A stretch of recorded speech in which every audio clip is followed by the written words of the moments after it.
Everyone, hope you guys are doing well. In this video, we're going to create an AKS cluster using Azure console. This is how the infrastructure diagram kind of looks like. We're gonna keep it simple. This is for people who just starting with AKS cluster. They want to know how to set up AKS cluster and what are the options to select. So this is what we're gonna set up. We're gonna have a resource group. Within the resource group, we're gonna have our VNet, and then we're gonna have our AKS cluster, which is gonna have its public IP exposed of the nodes, and we're gonna deploy an app which would be accessible through the web. We can manage our cluster publicly. I'm gonna expose it to public API so that I can manage it. If you want to limit to your private VNet, you could do that, but in this tutorial I'm gonna have this API exposed to public. And after that, we're gonna have a key vault created. We're gonna create a secret in it, and we're gonna try to access those secrets, a secret actually, so which will kind of demonstrate how you could access the resources. So again, this is for the people who are setting up the AKS cluster for the first time and want to know what are the settings that are being prompted, and we're going to learn how you could access Azure resources like Vault using workload identity. So let's get started. Before I start, I want to let you guys know that I do have a GitHub repository. The manifest files that I'm going to use are available in here. The app that I'm going to deploy, the YAML of it, is also available here. I've also included the diagram, and the README is kind of pretty straightforward. We're not going to do too much fancy. Again, this is for people who are starting with AKS cluster and they want to know how to set things up. So let's get started. So we're going to go to our console, go to the Kubernetes services, and just click create and select the Kubernetes cluster. You could select the deploy application just to start with, an automatic Kubernetes cluster, which is it's kind of do the auto scaling and everything for you, set everything up for you, but we setting things up our own. We're gonna manage our nodes, so we're gonna select Kubernetes cluster. When you select that, you're gonna be prompted with the basic details. So the first one is subscription. What are the subscriptions you want to select? You select that. Then the resource group. If you do not have a resource group, you can create one. I do have a resource group that I want to create this cluster in, so I'm gonna select that. And then you have a cluster details. Like, depending on what you select here, that's how most of the options in the next steps gonna get filled in. So it's essentially kind of makes your cluster creation process easier. So I'm gonna keep dev and test. If you wanna select production standard, we notice as we explored more services, different tabs, some of those fields would be filled in accordingly depending on what kind of preset you select. And then you're going to name the clusters. I'm going to name it DA test and region. So I'm going to select Canada Central and Fleet Manager. Fleet Manager is something that gets used to manage multiple clusters. I do not have a Fleet Manager in this subscription, so I'm going to leave it as it is. And then availability zones in the region that you select. So I'll select 3, and then you have a pricing tier. So this is essentially allow you to have a support from Azure, just in case you have troubles with your cluster. You can reach out to the support. If you select premium, you would have a long-term support for the cluster that you deployed, and essentially Azure would help you out if you run into any troubles. So I don't need that. I'm gonna select free. You could only enable long-term support if you are premium, I believe. If you select standard, you can still enable long-term actually, but if you're free, you can't have long-term support for your cluster. And then it comes the Kubernetes version. So you could install the latest version. I would typically suggest you to install a couple of versions than the latest one. So I'm going to go with 1.318 default one. And then there's automatic upgrade. So if you want to have your the cluster get upgraded automatically with the new release comes in, you could do that. Typically in a production environment, you're going to have it disabled, and you're going to do your own upgrade to avoid any sort of surprises. So if you would have selected the upgrade, you would have selected the schedule, and then you have the how do you want to manage the patching or the for your nodes? So you could go unmanaged, or you could do the security patches for your nodes, or you could just do pretty much all the bug fixes, whatever that get released for the particular OS or distro. You could have that installed. So I'm gonna just select security. When you want to do it, you pick a schedule. So the first Sunday of the month kind of makes sense. And then how do you want to manage the access to the cluster? So the local accounts, or you want to integrate with Intra ID. I do not have Intra ID within this subscription or configured, so I'm just going to keep it local account to whenever people are accessing my Kubernetes cluster. So keep it a local account. And the next you have node pool. So this is essentially how the nodes that are going to deploy it for your cluster. So there are two type of modes. There are system and user. You just gotta have a system node pool. System node pool is required so that some of the parts that Azure is gonna deploy to manage your cluster for communication between different nodes, all sort of stuff. It needs to have a system node agent node pool. So then you can select, then you can create your own too, another node pool, but the system one is required. So then select the availability zone, and then you can choose the type of the node that you're going to select. I'm going to go with the basic one, just 8 GB RAM, D2PS, and then there comes the node size, and then there's a scaling method. You can switch it to manual, and you can deploy as many as nodes you want to. And for now, for this one, I'm just gonna say auto scale, just in case if my nodes or I need additional nodes, it would scale to that number of nodes. The minimum is 2, the maximum is 5. You also gotta keep in mind that I'm leaving this as default, max parts per node. You can't just put in any value. The nodes would have limitations on how many parts it could be deployed on. So just don't put in the maybe 1100. It may not be supported. Actually 250, even a 250 on the node size that I selected, even though it's letting me do that, I won't be able to deploy that many parts on this size of the node. So careful with it, when you select the number of parts that you can deploy on your pod. I think it also depends on what kind of memory you are selecting for your pods, or how many CPUs you need.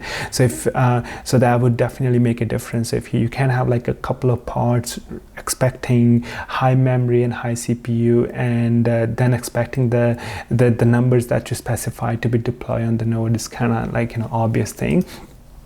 And then you have enable public IP. So if you want these nodes that are going to create it in the cluster to have public IP address or not, I'm going to enable it, because this is how I'm gonna reach the app that we're gonna deploy sooner. So the service that I'm gonna deploy, that the app, it would be exposed on a node port. So I need to access it on the particular port, on the particular public IP address. So with that, I'm gonna update this one. So this is my node pool selected. Then there are some virtual nodes. So this is essentially the nodes that are serverless. Like you could enable serverless nodes. So whenever the need arise, or you need more nodes, Azure would, AKS would launch those nodes for you, and deploy your parts as the system is, or the cluster or the load is increasing on your cluster. This one, what we are limiting the number of the nodes it could expand to or go to, but this one is essentially like when the load increases, it's a serverless approach. It would deploy the nodes for you, and then those parts it could deploy on that. And once the load decreases, those those nodes would get deleted. So if you end up enabling this one, we're gonna learn shortly in the next tab that you gotta have I think it's Azure CNI node subnet. I'll explain that shortly what that is. Let's just finish this one, the node polls, and the last you have what kind of encryption you want to have on your devices. So I'm just going to leave it default. The next one is a networking. So what kind of cluster you're gonna have? You want to have a private cluster. If I make it private, I won't be able to access it over the cloud or from the node that I'm from my PC. So I'm just gonna leave it unselected, and then you have a public access.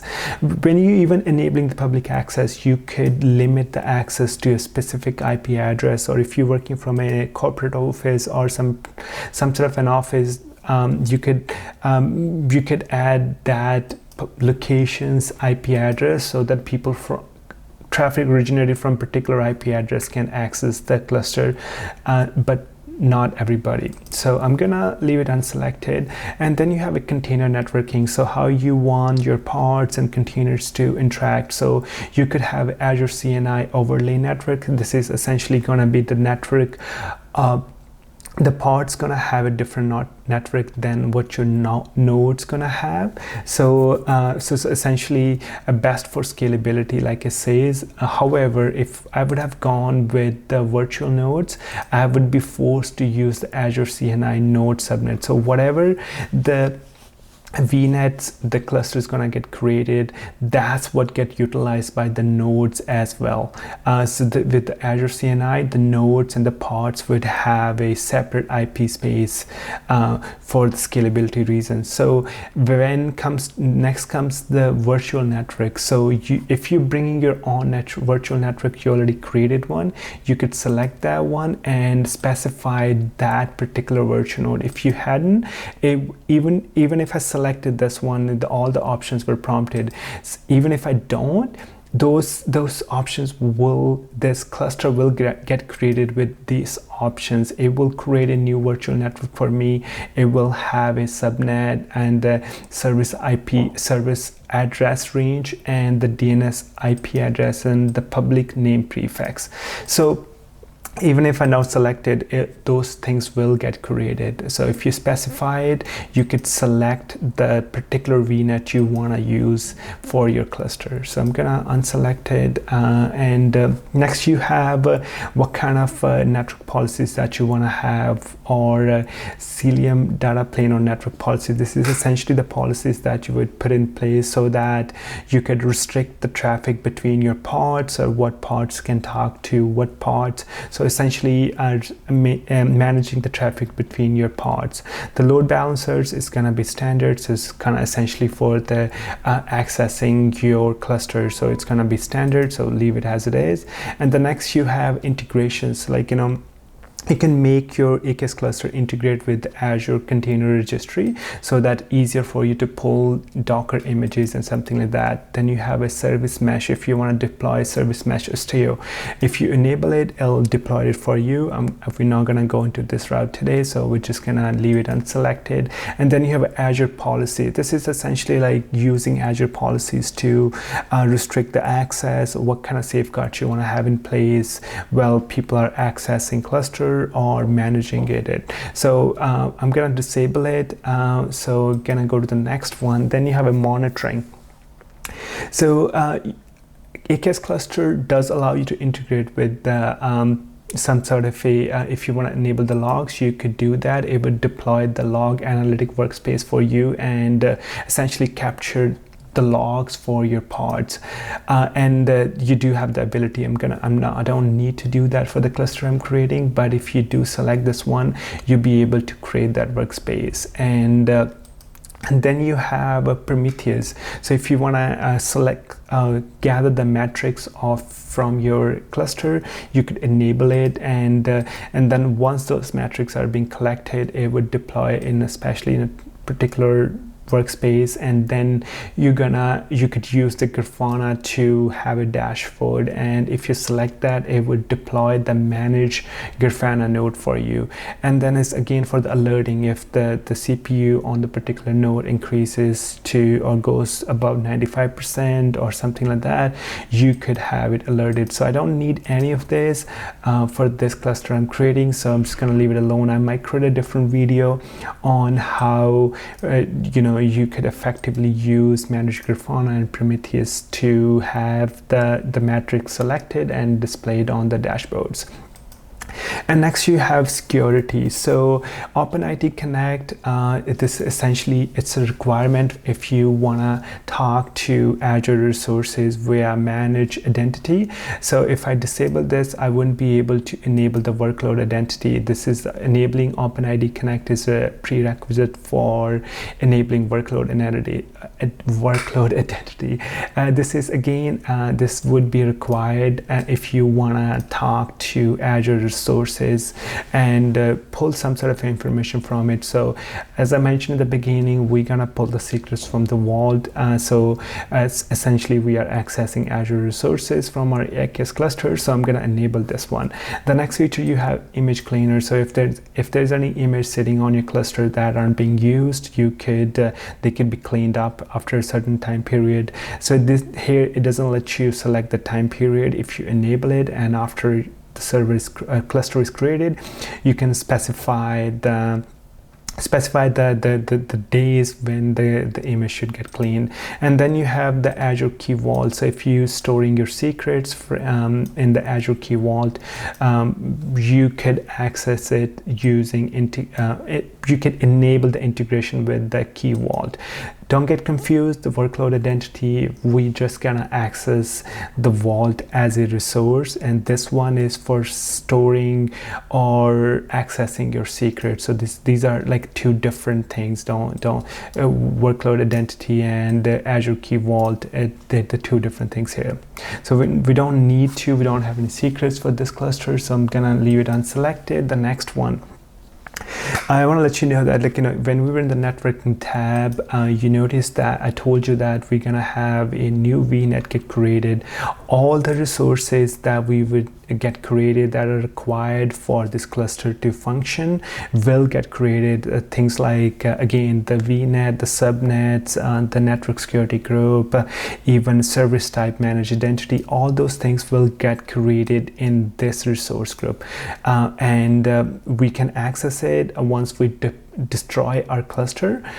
It will destroy this resource group and all the resources that get created with it. So this is required and it needs it. So this is just letting you know that this is the name of the resource group. Can you change it? You can, but it's typically not recommended. You can edit it, and you would even see the prompt. It's not recommended to change the name of it. So yeah, so then you can tag it. I'm gonna say DA test. Click next, and then you're in the review and create option. So this is kind of just making sure everything that you have selected in the different tabs is valid and validating it, and then you just click create. Now once the create process starts, it takes about 3 to 4 minutes, sometime maybe 5 minutes. So I'm gonna wait for this process to finish. Once it's done, we'll continue the video. Okay, so our cluster has been created. It took about 4 minutes. It started at 7:20 and currently is 7:25. So 4 or 5 minutes to create the cluster. So let's go to the resource and do a bit of a quick tour on what the things are there. So on the left pane is the overview, giving you the properties and everything like that. Even the networking, as I was saying before, is gonna create a new VNet for us. It did. You could see it in the networking and telling you what this pod sider and the service sider is going to be, giving you a bit of a node poles access, what they are, what version they are on, and your upgrade options and whatnot, that whatever we selected. In the Kubernetes resources, you could even see the workload, all those pods that been deployed, everything like that, the core DNS, and even the metric service, everything that is being deployed in the kube system namespace. You could even see them here, and the pods are here, replica sets. You could essentially see the resources that are deployed in your cluster, and then you have a setting tab, and then you get to see the IPs of your nodes. When you come into the node pool, you could come into the nodes and tell you 2 nodes are deployed, and both of them telling you how many pods been deployed. One has 15, other has 7. If you go and come in here, it'll give you the more details about your node. It's going to be the public IP address of it too, and yeah. So now what we're gonna go into the properties, and I want to quickly demonstrate to you the other resources that would get created with this cluster. So as in one of the last steps when we were about to create the cluster, it was going to create a infrastructure resource group. So this is the resource group. If you come in here, you're gonna see that it created a virtual skill set, network security group, virtual VNet, even managed identity, and public IP address, and the load balancer, whatever we configured and set up we select the options for our cluster when we were creating it. So all of them are being managed within this infrastructure resource group that got created automatically when we created the cluster. So now let's go back to the resource, and now I'm going to deploy a basic app, and the service is going to exposed on the node port. Before I started, I showed you guys I do have this repo where all those YAML files are. Those YAML files are open on my VS Code. I'm going to move it to the screen. Some of the modifications would be required while I be doing or deploying certain apps, or in the later part of this tutorial. I'll be making those changes, but I might be doing it on the different screens. So I'm going to move this out of the way, and then I have terminal. This is I'm in the repo, and you could see all the files that I need from the repo are listed here, and I might use them to create this particular resources as the tutorial progress. Okay, so now let's deploy the app. I have it working. So first thing first, actually, we gotta connect to the cluster. So AKS make it very easier for you how you can connect. There are multiple ways you can connect. If you have Azure CLI configured, you could run these commands, or you could even use cloudshell. Within the cloudshell, I have this cloudshell open, session open. You come in here, you just paste the commands as it's telling you. Run this one, set the subscription. I'm having a hard time saying subscription today, and then you set the cluster's credentials. Once you do that, it's gonna set the configs for the cluster, and then you could just run your kubectl commands to do all the things that you need to do it on your cluster. So these are the parts that are deployed in the kube system namespace are required for the cluster. So I'm gonna connect to my cluster using Azure CLI, so it'll be easier for me to execute those essentially create those resources. So okay, going back and then set the subscription. I don't need to.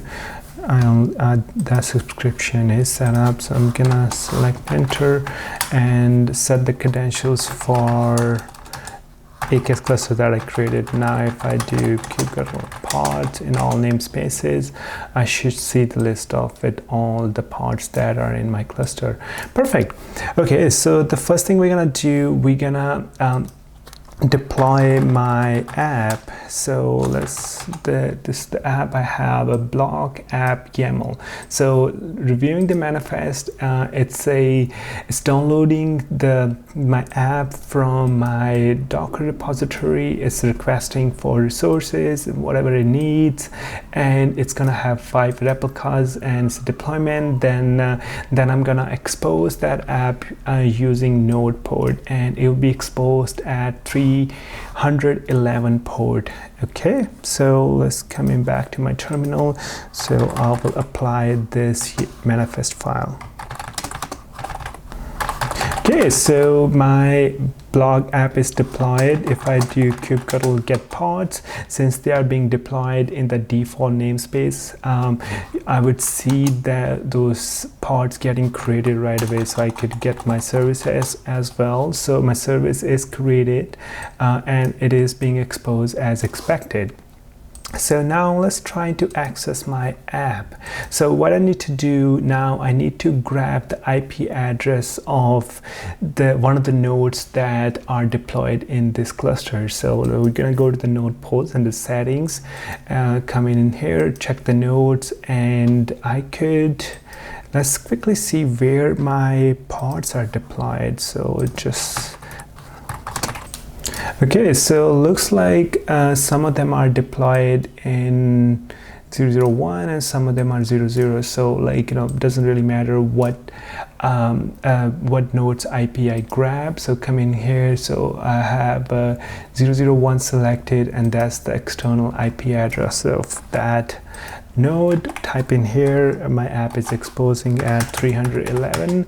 I think I wouldn't be able to access it. The reason might be because I haven't allowed this port to be accessed via my network security group. So we're gonna go to our properties, go to my resource group. In here there's the network security group created. I have to allow this port so that I can inbound rule so that I can access my app essentially. So I'll do that here real quick.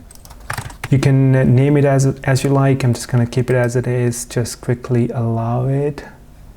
And if I come back here now and try to access my app, it should work.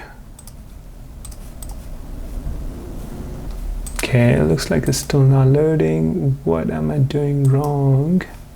Oh, never mind. I just had to wait for a couple of seconds. Now I'm coming back here. Now my app is loaded. As soon as the port is allowed, you can navigate it, and yeah, just it's the app is exposed, and I mean it when I say I hope you're having fun learning Kubernetes, and it's a fun thing, and I truly hope you're enjoying it. Okay, now this is it. So this is how you could deploy the app on your AKS cluster. There are you could expose it using load balancer. So that isn't the scope for this video. So I wanted to expose the app using node port, and that was it. So now I showed you the diagram early on that we're gonna access our key vault and access the secrets from it. So far we created the cluster, we exposed the public IP of the node, and we accessed the app using web. It's the public IP address and the node that I was exposed on. We're managing the cluster from my terminal, as you could see, and or you could even do it from the cloudshell here.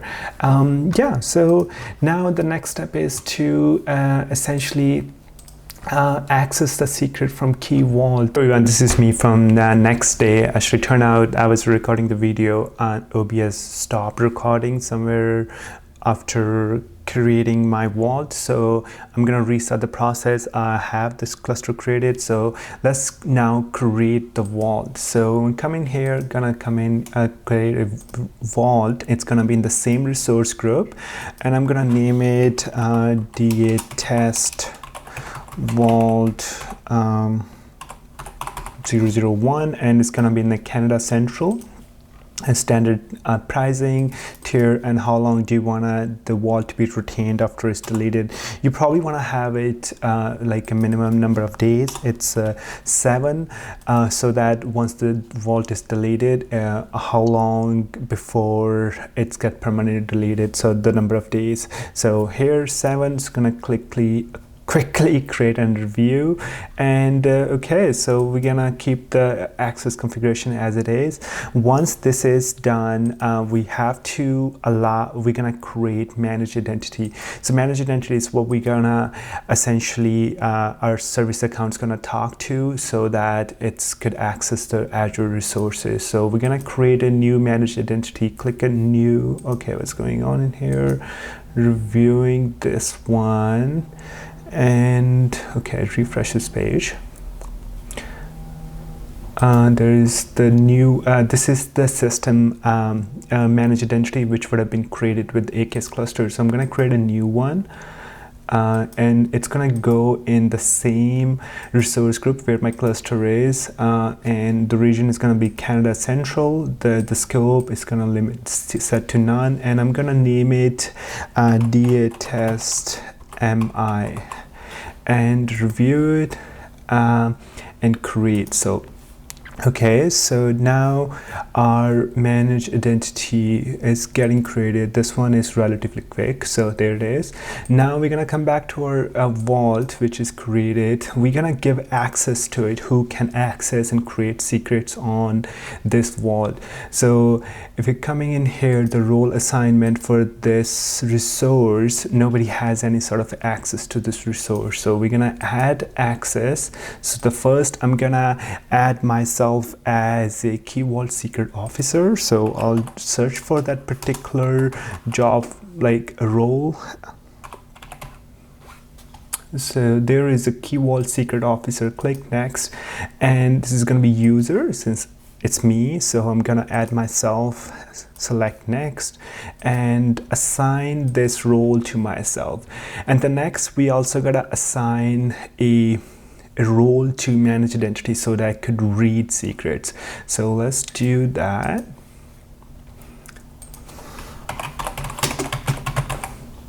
So the role we're gonna use is the key vault secret users. So it just to read secret content, I wouldn't be able to create one. So you can select the managed identity, and in here, when coming to managed identity, you want to select the user assigned managed identity, and then you want to pick the one that is applicable to you. This is the one we just created, so we're going to select that one, and now review and assign. And now, so our vault can be accessed by me to create the secrets, and the managed identities could read the secrets of it. So how Pod's gonna read the secrets, we're gonna do that very shortly. So let's quickly create a secret that we want the pods from our AKS cluster to access. So I'm gonna call it greeting, and let's just say hello world.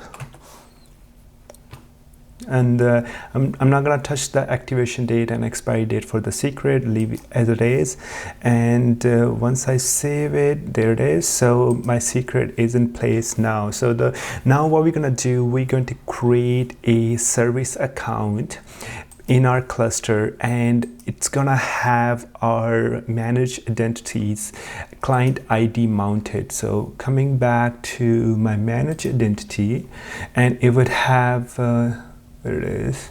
Okay, I'm reviewing the resource group. I'm gonna go back to my to the resource itself, and this has a client ID. So I'm gonna go back to the manifest that you're gonna find in the GitHub. For creating a service account, you need to insert this client ID in here. I'm gonna paste in here.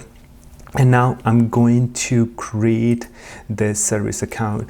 The other things that you see here is essentially, I was saying that before my OBS froze, I completed the tutorial, but apparently it wasn't recorded. So I'm recreating the service account now. So I'm just gonna do, actually, one thing I realized that since I recreated the cluster, I may not have this server mapped to my terminal. So I'm gonna come in here, go to my terminal, add the new credentials for my clusters, so kubectl get pods, and just making sure everything is being read. Great. So now I'm going to create that service account that I just modified. Hang on here. Okay, so the service account is created. It's created in the default namespace. So there it is. So it's just created like 4 seconds ago. Now what we're gonna do, now we're going to add a federated credentials in our managed identity. So coming here, come in, add credentials, and so that the Kubernetes could access the resources, we gotta provide the cluster URLi.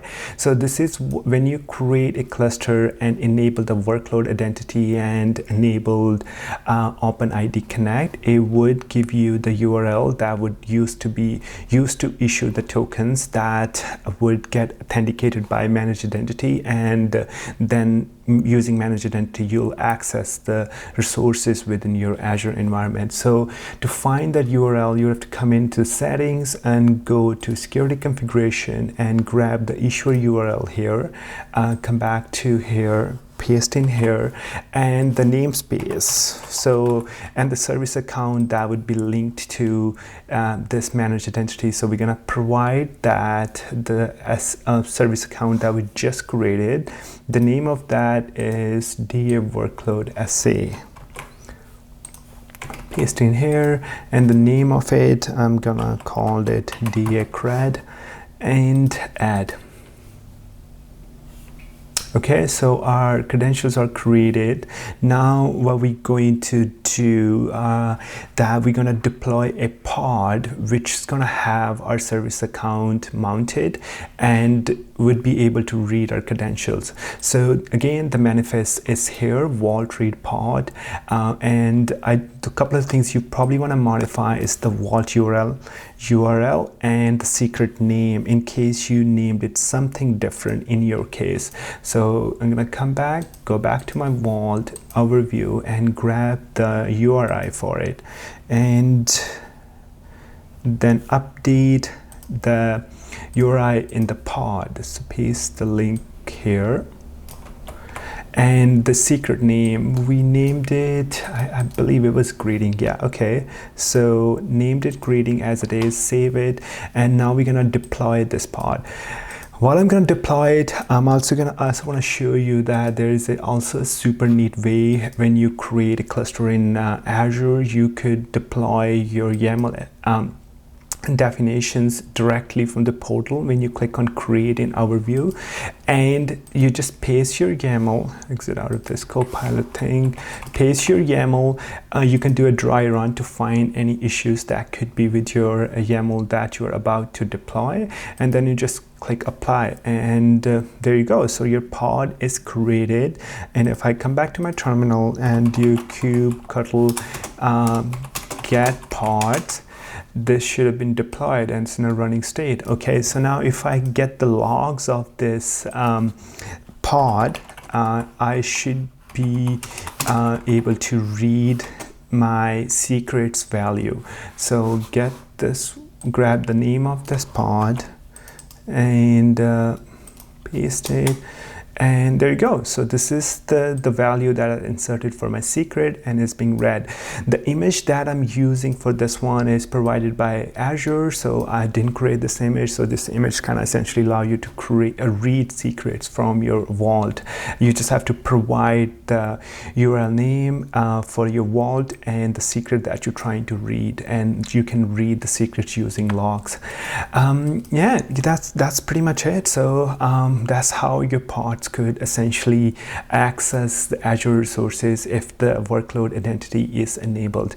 In case if I mentioned that not using workload identity, and I think I might have, we are using workload identity to access Azure resources, and that is the way to do it.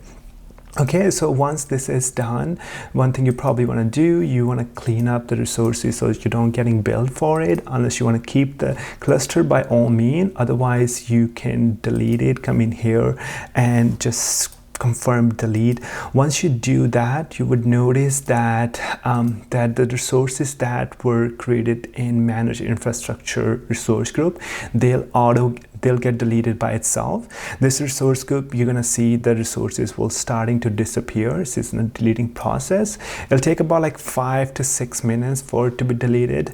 So I'm just gonna let that do that. And now there's another thing I created, the managed identity. So I'm coming here, delete this as well, confirm, and yeah.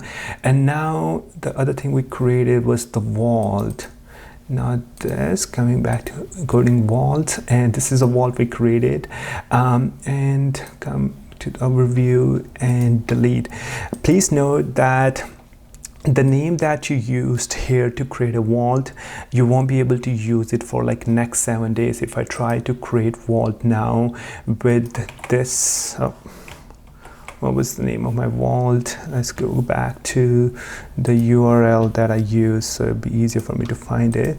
Okay, so this was my vault name, and if I try to create the same vault name, it wouldn't let me, saying that it's already in use or it's being resolved by vault because it's a soft deleted. So that's how kind of vaults work. It's not in the scope of this video, but I figured I'd just let you guys know. And yeah, just remove the resources that you created for with this tutorial, and if you don't want to keep and cluster is still being created, deleted. So once it's deleted, it'll just disappear from my portal, and I won't be getting billed for the resources that I don't want to use. With that, that's it with this video. Again, the things that I've used, benefits, are available in the GitHub repository, and it's publicly accessible. And thanks for watching. Wherever you guys are, have a good day, night. Take care.